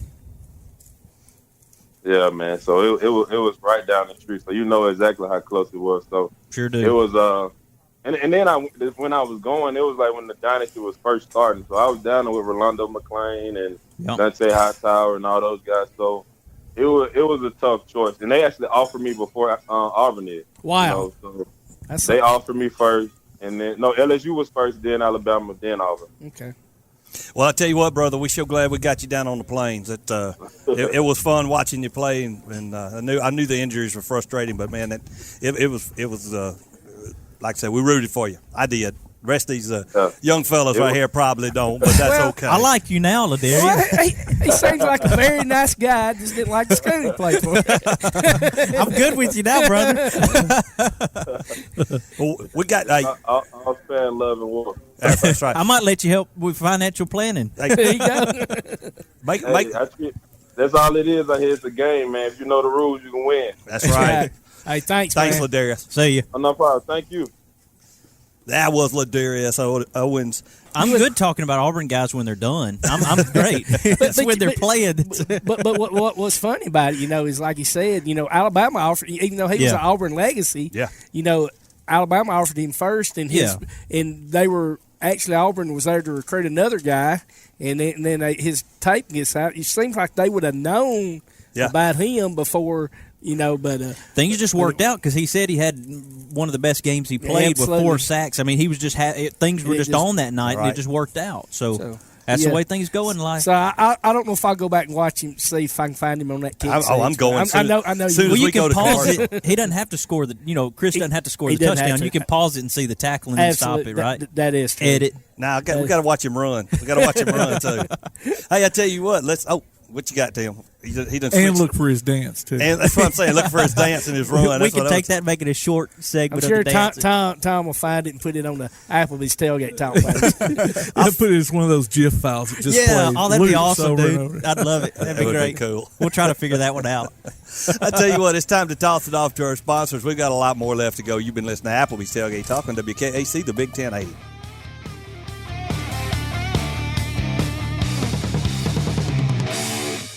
While others have come and gone, the Lions Den Gym has been roaring as a workout and exercise fixture in Athens, growing from its humble basement beginnings in 1981 to their current 10,000 square foot location at 212 Commercial Drive in Athens. The Lions Den offers 24/7 access to their ever-expanding equipment collection that includes treadmills and climbers, elliptical trainers, stationary bikes, loose weights and dumbbells, and over 45 different weight machines. Contact the Lions Den Gym about a membership today at 256-652-2627. Visit them online at lionsdengym.com or on Facebook, The Lions Den Gym, 256-652-2627. When you're looking for something special for your next event, why not bring in the most amazingly fine flavored shaved ice this side of the islands, Kona Ice of Decatur in Athens. Whether it's a school or major sporting event, a picnic, or festival, Kona Ice brings the fun and laughter. From their steel drum music to their signature flavor wave, where guests can flavor their own shaved ice. No event is too big or too small. Kona Ice makes fundraising easy too. Call Kona Ice today and tell them what you have in mind. 256-566-5298. Or look for them on your favorite social media platform. Kona Ice of Decatur in Athens. 256-566-5298. For screen printing, sign printing, banners, logo design, and more, look no further than That Shirt Printing Place. Located at 709 North Jefferson Street in Athens. Call 256-444-1827. That Shirt Printing Place. Visit them online at thatshirtprintingplacellc.com. Look for them on Facebook too. That Shirt Printing Place. 256-444-1927. That Shirt Printing Place. The Bama Zach Memorial Scholarship has been set up to honor the legacy of Bama Zach Green, a huge fan of the Crimson Tide, along with Limestone County sports. The scholarship will go each year to a male and female athlete from Limestone County. Checks should be made out to Bama Zach Memorial Scholarship and can be sent in care of Garth Garris, 13833 Pinnacle Drive, Athens, Alabama, 35613. Donations can also be made in person at First State Bank of the South at 1319 Highway 72 East in Athens. Thank you for showing your support for local athletes by giving to the Bama Zach Memorial Scholarship. Check out the WKAC sports page. Go to WKAC1080.com and click on the WKAC sports icon. You can listen to the current sports stream as well as game archives, past coaches' shows, and Applebee's Tailgate Talk on demand. If you're on your smartphone, you can stay automatically updated as new items are posted. The WKAC sports page. Another reason why your best source for Limestone County sports is WKAC1080.com and 1080 WKAC. You're listening to the best of Tailgate Talk on 1080 WKAC. The president of the Negro Leagues Baseball Museum, Bob Kendrick. Now, Bob, we've been waiting for this interview for like all month. Tim's been teasing us about it. Man, there's so many questions that I've got about some of the old players that, you know, they laid the foundation and the path for so many of the new African American baseball players that come into the league. No question. Which one of my favorite. I don't think he played in the Negro Leagues, but Bob Gibson pitched for the Cardinals. That was a bad man. He was bad guy. He was just outside of the Negro Leagues. As a matter of fact, my dear friend, the late great Buck O'Neal. Yes. Buck. Yes. Who at that time was managing. He was kind of player manager for the Monarchs, and he tried to sign Gibson, and Gibson instead went to Creighton University and played basketball. See, people forget that Gibson was a tremendous athlete. He was a star basketball player at Creighton and then would go on to play for the Harlem Globetrotters before baseball pulls away. And oh, my goodness. Are you there, Bob? You started breaking us. Yeah. You're breaking up on us a little bit, Bob. Okay. There we go. We got you. Yeah. So this has been the day. It must be sunspots out today or something. Has to be. It's the second phone interview that's been giving us. We lost you again, Bob. Oh man, I'm trying to get to an area where maybe the we signal got be a little bit better. right there. We got you. Don't right move. There. Don't move, Bob. Don't move. Keep talking. If you can stop where you're at. If you can stop where you're at, Bob, we're good. We got you, brother. He may be right in the middle of a lane somewhere. Yeah. I don't know. Exactly. So last we heard, Bob Gibson played for the Harlem Globetrotters. He played for the Harlem Globetrotters, and then, of course, would eventually go right back to baseball and has his great career with the St. Louis Cardinals, becoming one of the greatest pitchers of all time. But old Buck tried to get him for the Kansas City Monarchs. Wow. Now, Bob was so good, so bad, they changed the rules. They changed the mound rules because he was go ahead. And that's when you know you're bad, when they change the rules because you're so dominant. Yeah, exactly. And of course, in 1968, what he did in 68 is absolutely unbelievable. Unbelievable. And sometimes people forget in the American League that same year, the great Louis Tiant. Louis. El Tiante. Yes. He has a ridiculous ERA that year as well, but Gibson does 1.12, which was just incredible. Yep. Now, speaking, you brought up Buck O'Neil, and when I think Buck, I think of what he said about Bo Jackson. So Bo Jackson's going to take batting practice, and and Buck hears this sound of the ball coming off the bat. Says he's only heard it 2 other times in his life. Josh Gibson and Babe Ruth. And he said he walks out there. He said, and this is a beautiful black ebony man that's swinging that bat, knocking balls out of park. He said, I was so glad to see it. That was awesome. Yeah. That was a great quote. Well, and what it's so indicative of is just how good Bo really could have been. Bo would have been a Hall of Fame baseball player. He would have. Yes, yeah. And Buck says he never heard that sound of the bat but those 3 times. And a lot of people, you're not surprised when you hear Ruth and of course, Josh Gibson. Right. But then you hear Bo Jackson, and everybody kind of eyes get big. Yeah. Buck said they made a different sound coming off his bat. It does. It does. Tell us, okay, here's my question. I've been trying to think. Your favorite non-famous, everyone knows Satchel. Everyone knows, the famous players, Josh, Willie Mays. Tell us your favorite non-famous, maybe that somebody hadn't heard of, individual that's in the Hall of Fame right now. Well, I think the first name guys that come to mind for me is Oscar Charleston. Oscar Charleston. Oscar Charleston. Buck O'Neil called Oscar Charleston the greatest baseball player he had ever seen. Wow. Now, he thought the greatest major leaguer was Willie Mays. And most people concur. Yeah. Because as you guys well know, Mays could beat you any way in which you could be beaten. Oh, absolutely. He could beat you with his bat. He could beat you with his arm. Yep. He could beat you with his leg. He could beat you with his glove. Yep. And of course, I don't have to tell you all, Mays' career begins with the Birmingham Black Barons in the Negro League. Yep, right. But Buck believed the greatest baseball player he ever saw was Oscar Charleston. Huh. Oscar Charleston, guys, was an early era Negro leaguer who could do it all. The consummate 5-tool guy. Hit for power, hit for average, could field, could run, could throw. In 1921, he led the Negro Leagues in home runs, triples, doubles, stolen bases, and batting average in the same season. Wow. And for your audience who are fans of Major League Baseball's history, he was compared to have the defensive abilities of Tris Speaker, the tenacity of Ty Cobb, he fight you, and the bat of Babe Ruth rolled into one dynamic package. And old Buck says he never saw a center fielder who could go back on a ball the way Charleston had. Uncanny instinct.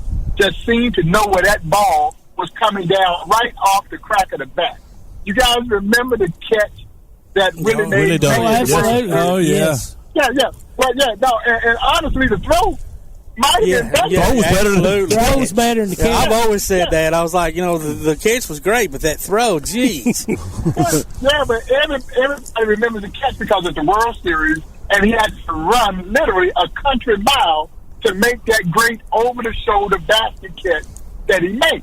Yep. Well, all the old timers in the Negro League say, had that been Oscar Charleston, man, he'd have been waiting for that ball to come down. I love it. That's awesome. I played center field in high school, and that catch over when you're running, catching it over, it's coming down. That's the hardest catch to make. When you're an outfielder, everybody wants to make that catch, right? You know, that's your dream. Yeah.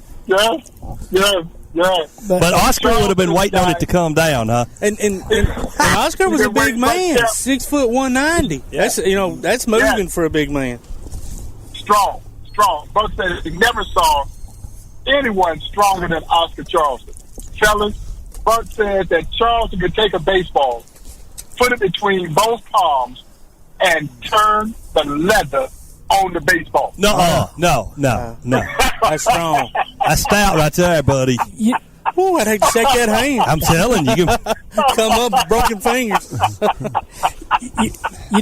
Bob, I pulled up something on the website, and, of course, everybody knows 1945, Jackie Robinson, was first one to, go into the major leagues. But I didn't know the Negro Leagues they folded in the early 1960s. I had no idea that they were going on until the early 1960s.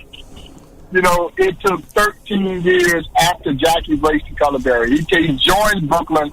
He walks on the field with Brooklyn on April 15, 1947. The Negro Leagues ceased operations in 1960 officially. Now, there were still a couple of other teams, the Monarchs and the Indianapolis Clowns, who were still barnstorming. Yeah, but the official Negro Leagues ended in 1960, 13 years after Jackie breaks to Colorado. See, but you have to also remember that it took Major League Baseball 12 years before every Major League team had at least one black baseball player. Wow. The Boston Red Sox would become the last team to integrate in 1959 when they signed a guy named Elijah Pumpsie Green. And that would complete the integration cycle. By 1960, the Negro League ceased operations because by that time, guys, the best young black stars had moved into the major leagues or into their minor league system.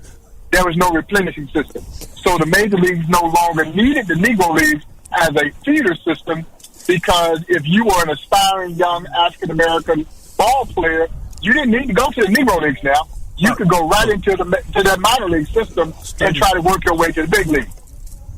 Now, Bob, tell me, how fast was Cool Papa Bell? As Buck would say, he was faster than that. Faster than that. Huh? Cool is the other side of the pillow. Hey, they clocked him circling the base from home to home in 12 seconds. Good granny. That's over 100 yards. Is it right? Yes. 90 yes. 90 times 4. Yes. Well, plus he's making cuts. Plus he's turning. You're turning. Man, that's that smoking.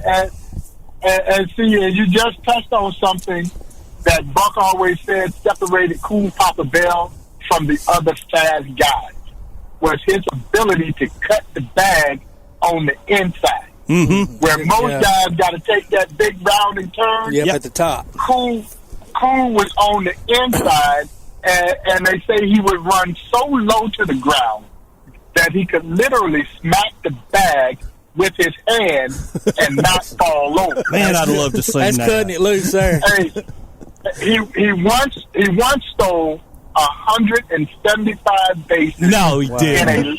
In a less than 200 game season. That's amazing. That means he was taking second and third when he wanted to, pretty much. Pretty much. And home when he felt like it. Yeah. But the other thing is, and I always have to remind people, you can't steal first base. You got to get off. That's a great point, dude. So absolutely. His on base percentage must have been off the chart. I'd like to see that. This is the honest to God's truth. He twice scored from first base in exhibition games against Major League All-Stars on a bunt. Wow. Yeah. On a bunt. Well, they're probably throwing the ball away trying to get him at second and third. Well, see, plays like the bunt and run and hit and run really were created and perfected in the Negro Leagues. Yeah. So the major leaguers really hadn't seen this. And so they would bunt that ball down the third base line. Cool Papa Bell Buck says Cool could steal second base, basically standing up. Now, and so now go ahead, Bob. Cool is breaking on the pitch. They drop that bunt down the third base line. Well, as you know, the third baseman and the catcher converged. Yeah. The third baseman was, by the time the third baseman picked it up and started his throw to first, Cool is rounding third.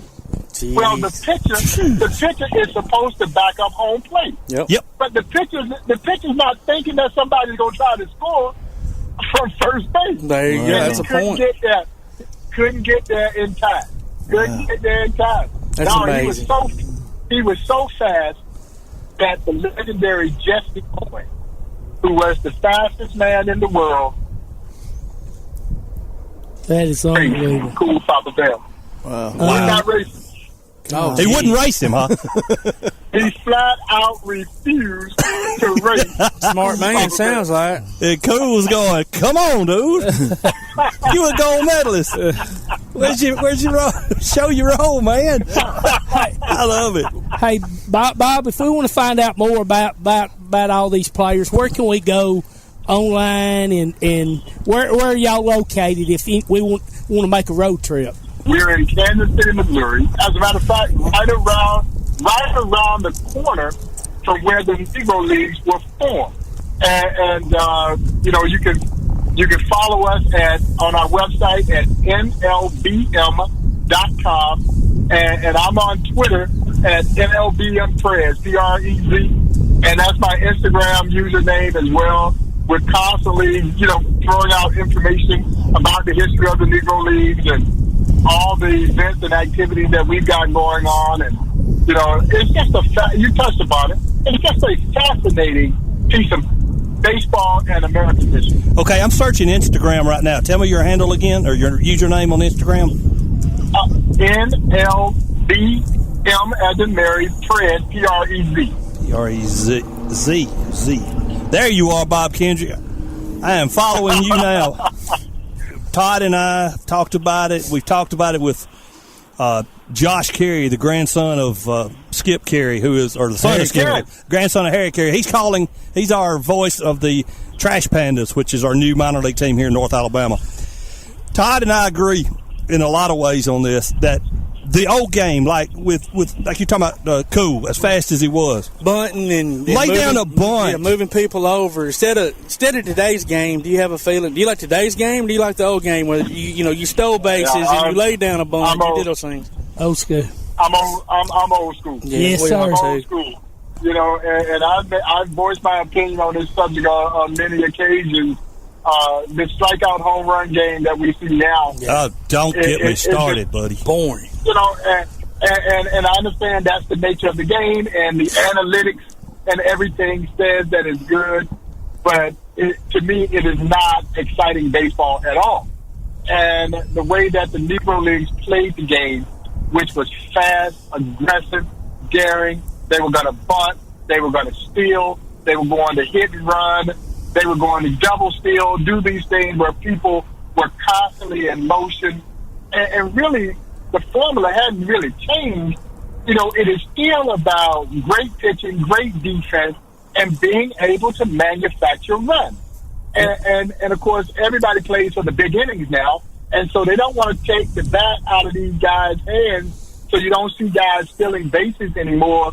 And for me, it's not that exciting. But the other side of it is you have to have great athletes to play that way. Yes. And if you go back, if you go back and look at the 2014 and 2015 Kansas City Royals, they were playing Negro Leagues Baseball. Ned Yost turned those horses loose, and man, they were starting to steal base. And I tell people, what's more exciting? When you're going to steal a base, and everybody in the stadium knows that you're going to try to take that base. Yep. And you're trying to stop him? Yeah. And you're trying to stop him. Yeah. And so you stand on the edge of your seat to see what's going to happen. And as Buck O'Neill would say in the Negro League, the style of play was so exciting that you couldn't go to the concession stand because you might miss something you ain't never seen before. Oh, this is great. This is absolutely great. I mean, Bob, to me now, if I'm in a stadium, whether it's minor league or where we watching high school ball, any kind of stadium, and the left-handed kid gets up there and he lays that drag bunt down, and I've come out of my seat. Yeah. Are you gonna beat him? Let's go. And a friend of ours sent a text. I think it's to Bama Zach last week. Is that girls fast pitch softball is now turned into what old Major League Baseball used to be. Oh yeah, with drag bunts, slap hits. Yes. Yes, sir. Yes.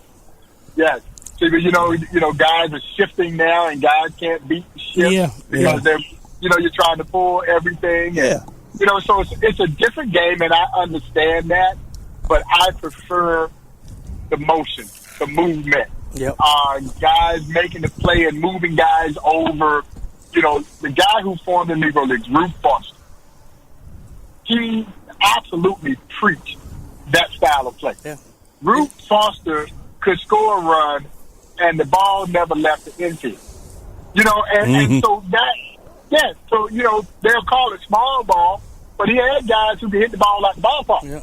But every one of his guys had to be able to drop a bunt down. And as a matter of fact, I'm sorry, go ahead. No, I was going to say, as a matter of fact, he would draw a circle down the first base line and a circle down the third base line.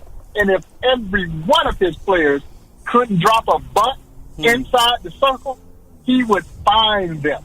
Wow. That's pretty serious. That's where you teach to lay down a nice bunt, though. But I was just going to say, at the end of the day, the name, you want to win the game. And all the strategy has been taken out of winning the game by simply waiting for somebody to jack a two-run homer off that dude to hit a little single. That's why I don't like the DH. I'm not a DH guy. It was so much more fun when we were younger and growing up, and more fun to watch. I just played in the dirt, man.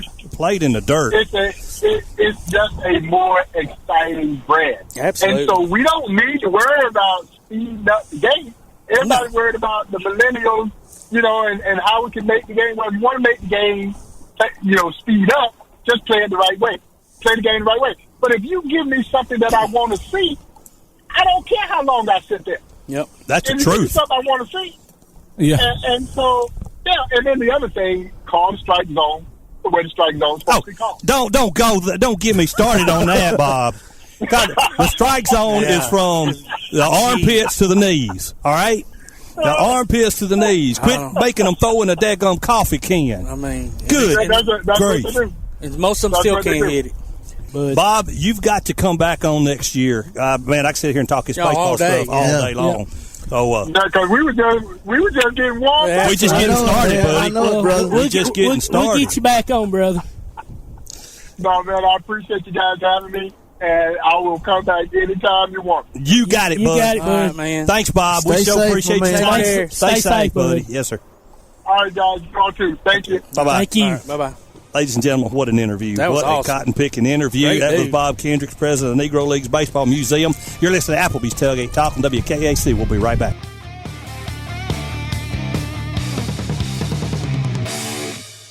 Come see all your friends at Applebee's in Athens. 12 minutes guaranteed or it's free Monday through Friday, 11 a.m. to 3 p.m. 7 items to choose from. Can't make it for lunch? Visit them for happy hour, 3 p.m. to 7 p.m. or late night. Half-price appetizers with beverage purchase, 6 appetizers to choose from. Call 233-4430 or order online at Applebee's.com and pick your meal up with Carside to Go. Applebee's Neighborhood Grill, Highway 72 in Athens, just off I-65. Eating good in the neighborhood. With all the technology around us today, it's hard to keep up. Goldsmith Technical Services specializes in residential and commercial computer and electronics repair, automation, IT services, and home theater systems and audiovisual services. Goldsmith Technical Services. Call or text 256-203-4226. Visit them on Facebook or online at goldsmithtechnical.com. Let them tailor a package that meets your needs. Goldsmith Technical Services, 256-203-4226. Bring the man in motion across the line of scrimmage. They give it to him on the sweep play. He's outside, got a little bit of room now. Down the sideline, cuts it back. He's angling for the end zone, and he will score. Wow. Touchdown. Join us this football season for Limestone County football, streamed right to your computer or mobile device on the Play Action Sports app. You can also hear it on your Amazon Echo by saying, Alexa, open Play Action Sports.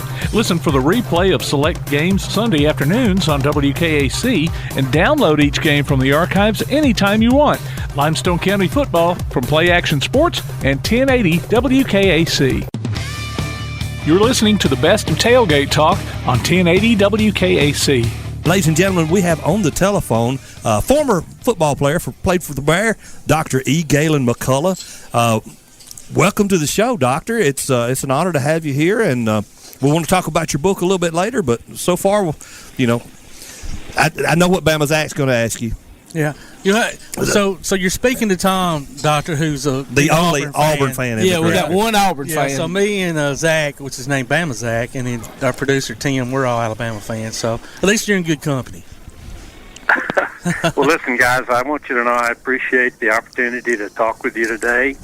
And Doctor, you was part of some great teams at Alabama, and everybody knows who you played for Coach Bryant. How was it back in those days playing for Coach Bryant? There's Bama Zach's question right there. Well, you know, we knew, all of us that were there. I was there during the Joe Namath era. That's a good way to remember it. Generally, people identify not a bad with era. the quarterbacks. And I was there 61 through 64, and there were 2 national championships won during that period of time. And we missed another championship in 62, literally by a 2-point conversion, a controversial call, but we missed it nevertheless. So, you know, when you figure 2 national championships in 4 years, and close to a third one, and then another national championship in 65. So that literally would have been, 4 national championships in 5 years? And you can see that Coach Saban has become very, very close to that in terms of his performance on an annual basis.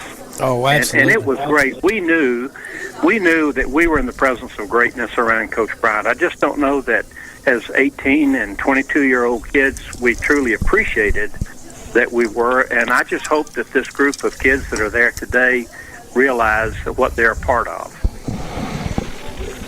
Well, I was just fixing to say, when you're 18 to 22 years old and you got Coach Bryant and the other coaches running you to death and working you to death, you probably did not appreciate it very much. No, you oftentimes don't, but as I said, you know you're in the presence of greatness, and Coach just told us, when he recruited each one of us, he said, if you come here and you do the things that I ask you to do every day in every way, then you'll win championships. And you know what? He was right. I think Coach Saban has demonstrated exactly the same ability to recruit and to deliver. Yep. So how much of that and all of that you learned on the field and what they taught you off the field? Obviously, you're a very successful plastic surgeon, nationally and internationally known, and you've grown your practice to be something very big. Does some of that stem from what you learned on the field and in the football program? Well, I wouldn't say some of it. I would say all of it. Okay. Honestly, yeah. Any success that I've achieved in my field of facial plastic surgery and I've been involved in a lot of other organizations. I've served as president of every organization just about I've been affiliated with. And I think the leadership skills that I learned from Coach Bryant have carried over into that. I've even been involved in politics for a little bit. And I think that all of those lessons that I learned from him and during game-type experiences and practice experiences where we were put to the test and driven to the point to where we had to make a decision. Are we going to quit or are we going to stick? And I think he pushed us to those limits for a reason. I remember him telling us one time, I'm going to make practice really, really hard because if you quit, I want you to quit in practice and not in the fourth quarter of a game in front of your mother and father and all the Alabama fans in the stands. Wow, that is great. Doc, this run Coach Saban in Alabama's been on right now, how's it been, being from afar watching it, how's it been enjoyable as an ex-Alabama alumni football player to enjoy this? Man, I'm enjoying every minute of it. A lot of people would think that because I played for Coach Bryant, I wouldn't want Coach Saban to break his records. But I have to tell you this, were Coach Bryant alive, he would be Saban's greatest fan. Yes. I think that he loved the University of Alabama. It was his alma mater. He played there. He coached there. He wanted the very best for the University of Alabama, and he would have been Coach Saban's biggest fan. And I think that if Coach Saban stays healthy, that he's going to exceed Coach Bryant's records. Yeah. And as I said, as a former Coach Bryant player, I'm cheering for that on every single day because I want what's best for the university as well. And, it's amazing to me. People often ask me to compare Coach Bryant and Coach Saban. And in a book that I wrote years ago, we'll talk a little bit if you guys have time absolutely. about my latest book, Victory in the Game of Life. Yes. But Coach Saban's first year at Alabama, I wrote a book entitled The Long Shadow of Coach Paul Bear Bryant. And during that year, Coach Saban was 7-6. That was his record. Yep. Yeah. But I wrote in the final chapter of that book that Coach Saban will be the next legend at Alabama because I could see him instilling the exact same principles that won for Coach Bryant, bringing them back again on a day-to-day basis. The Saban process and the Bryant process are very, very similar. Well, I want to thank our weekly guest, AP Stedham, for putting you on our radar and telling us about your book. Go ahead and fill us in on the book, your latest book. My latest book is entitled Victory in the Game of Life.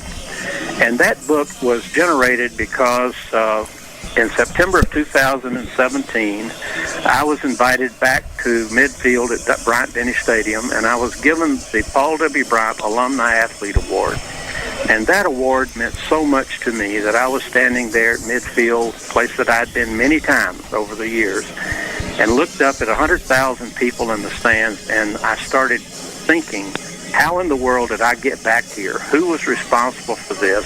And I decided that I wanted to write a book giving credit to all of the people that had been responsible for my receiving that award and returning back to midfield at Bryant-Denny Stadium. I'm talking about my parents, my teachers in high school, my professors in college, all of my coaches, my mentors when I was doing my facial plastic surgery training, and my professors at UAB, all of those people. And this book is all about paying tribute to them and the lessons that I learned from them and how I parlayed those lessons into a successful, internationally renowned facial plastic surgery practice here in Gulf Shores. So it's designed to encourage and inspire young people, and I share the life lessons that I learned from Coach Bryant and all of those other mentors, and it's an attempt to provide those lessons so that anybody, even though you might not have played for Coach Bryant, you might not have played for Coach Saban, if you follow the rules and the guidelines that I've set out in this book, you will be successful. There is no way you cannot be successful if you adhere to the principles laid out in this book. I'm 55 years old, Doc, and You want to improve yourself, so I believe this is definitely a book I'm interested in. Yeah. Well, let me say this to you. You know, I'm 75 years old, and I was standing there at midfield that day, and all of a sudden, this book takes life and divides it into 4 quarters, very much like a football game. First quarter of our life, you think about it. We're in school. We're getting an education. We're learning who we are. The second quarter of our life, usually from 20 to 40, we're out there testing those things that we've learned and trying to become a success in life. And then from 40 to 60, that's the third quarter. Generally speaking, those should be our best years, our most productive years. Yeah. And then sometime around 60 plus, that's the fourth quarter. Well, listen, you know, I learned from Coach Bryant, and you'll see it from Coach Saban on the sidelines. When you raise those 4 fingers in the fourth quarter, that doesn't mean it's the fourth quarter.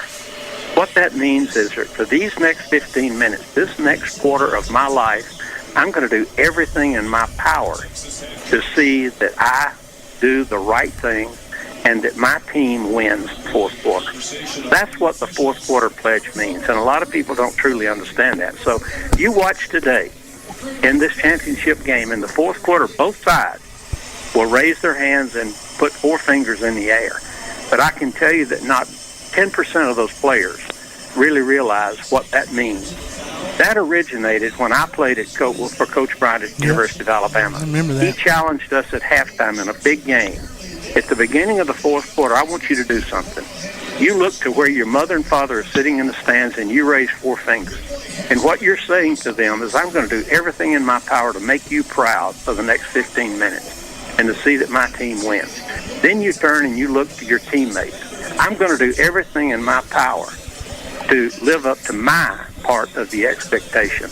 And then he said, then you look across the field and hold up 4 fingers.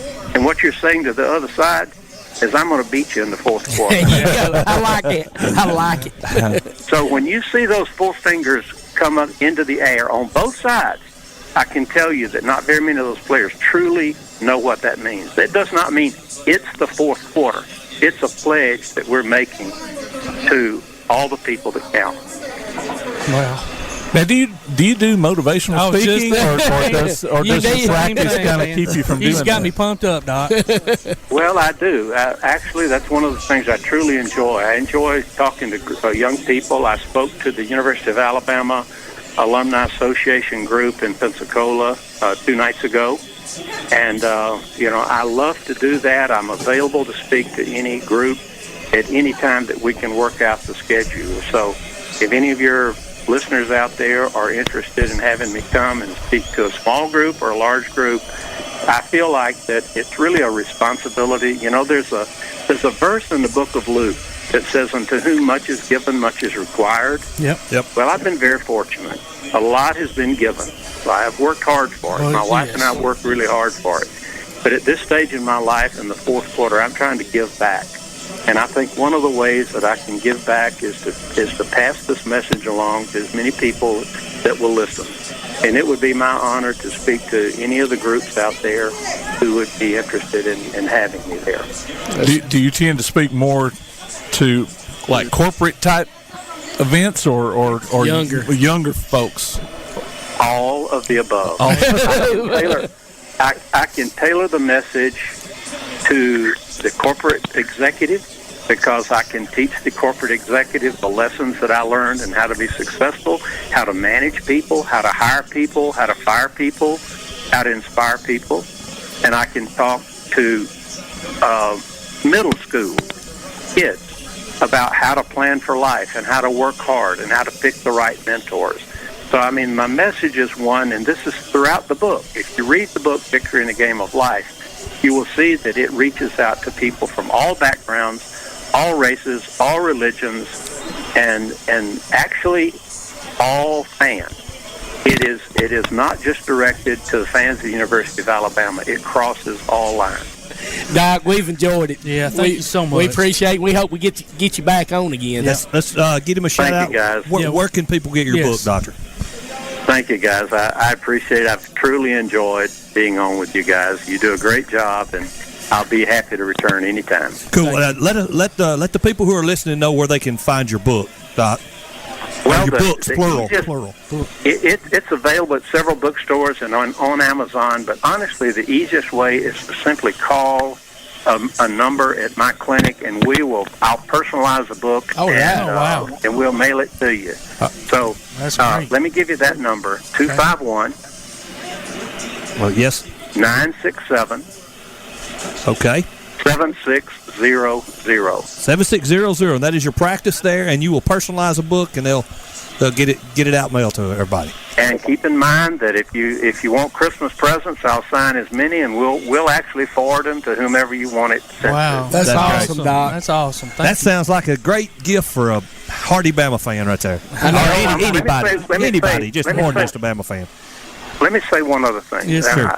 All the proceeds of this book go to the University of Alabama Alumni Association and to the Bryant Museum. Yeah, I saw that. Phenomenal. I saw that. I do not write books to try to make money. My plastic surgery, facial plastic surgery is my business. This is my avocation, and this book is totally dedicated to the University of Alabama, to the Alumni Association, and to the Bryant Museum. Well, that's phenomenal. Excellent. That's great, Doc. Dr. E. Gaylon McCulloch, ladies and gentlemen. Doc, come back sometime. We'll get our producer to hook you up with us, and we'll talk again. Merry Christmas, and y'all take care. And roll tide, Doc. Roll tide. Thank you, guys. Have a great day. You too. You too. Bye. Bye. That was a good interview, guys. Good interview. Dr. E. Gaylon McCulloch. You're listening to Applebee's Tailgate Talk on WKAC, the Big 1080.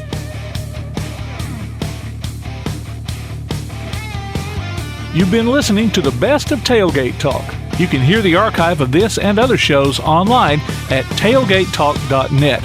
Join us next Saturday at 10 a.m. Applebee's Tailgate Talk is a production of Play Action Sports on 1080 WKAC.